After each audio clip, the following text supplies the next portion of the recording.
Hi, nice to meet you. So, I understand you've been feeling quite down recently. Yeah, I guess you could say that. It is 2020. So, I hear you have some traumatic memories around the subject of summer camp?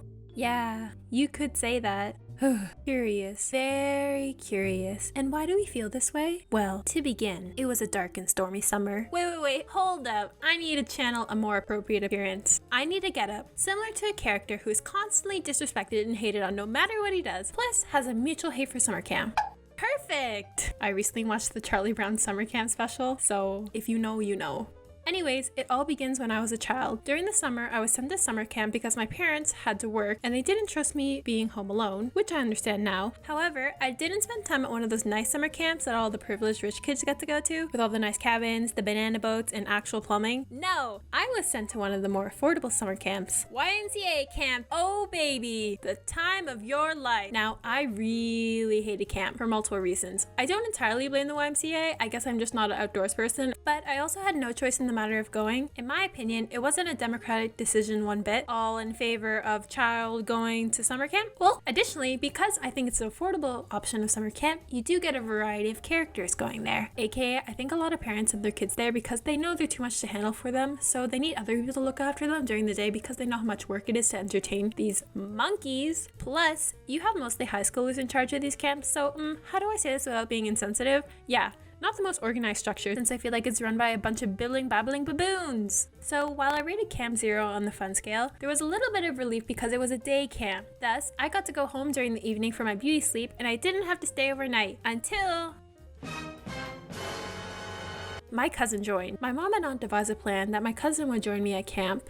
And me, being the summer camp prodigy, it was my job to show her the delights of summer camp. My aunt thought it would be an excellent idea if we splurge a little and do an overnight camp. Like, why not go all out and treat yourself to an overnight camp? Why only stick to day camps? You'll miss out on all the fun of sleeping on the ground and wiping your bum with leaves. Yes, overnight camp is definitely where it's at. Thank you, aunt, for your great suggestion. So me and my cousins signed up for overnight camp, and long story short, it was not only my first, but last overnight camp.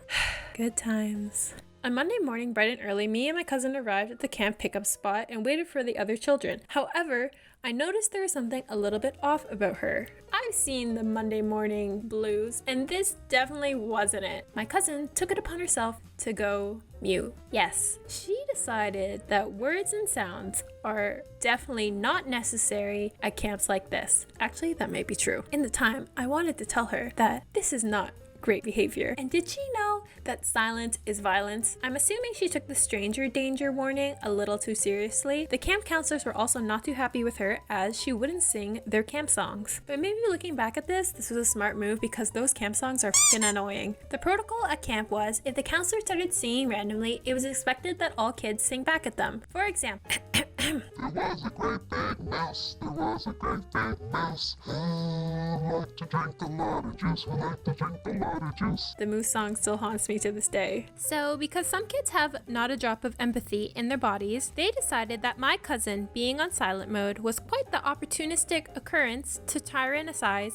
the innocent. I thought I would lay low and play on my Game Boy because, yes, I was that type of child, but boy was I wrong. Me and my cousin were minding our own business, and this twat secretly comes behind us and bombards us with water from his small water gun. This twat kept soaking me and my cousin, then running away like the coward he was, that it was time for, yes, you named it, sweet revenge. Now, I'm not the loud and proud type, so I decided to go with the best tactical comeback an 8-year-old can muster: adolescent reinforcement. In other words, I tattled on him.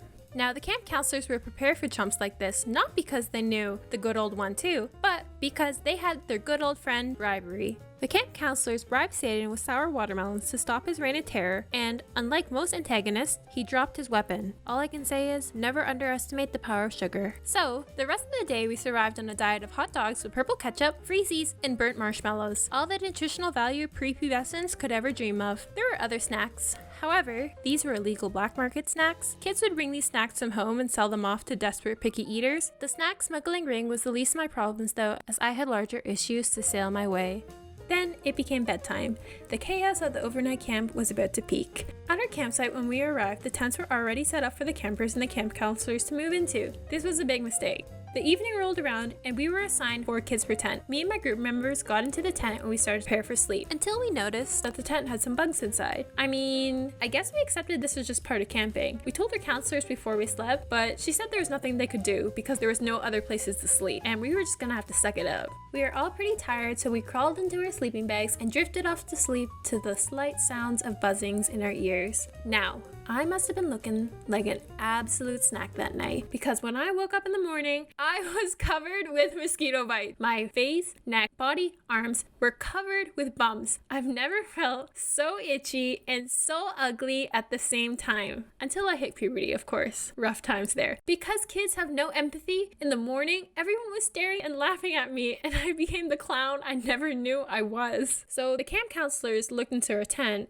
and saw there was a nest of mosquitoes living there. Now I looked this up and I read mosquitoes don't nest in tents, but there were hundreds of mosquitoes in my tent. So I can't really explain why there are so many mosquitoes in her tent. Maybe some mama mosquito just laid her eggs and then her babies hatched and came out hungry for their first meal, aka me. I don't know what really happened, but I was bitten to the core. Now you may also be wondering what happened to the other girls and my mute cousin in our tent. They came out unscathed. Hardly any mosquitoes had touched them. This clearly means that mosquitoes have preferred blood types. I don't know my blood type, but for my research, I can probably assume that I'm an O. And someone really has to tell mosquitoes to accept and love all blood types because all blood types are equal. Mosquitoes, please get it together. It's 2020. We don't put preference on one blood type over another. All morning, I remember I was crying, and thankfully my gazillion of bites got me a ticket to go home that day. My mom drove up and rescued me from Satan's pit and took me to the doctor.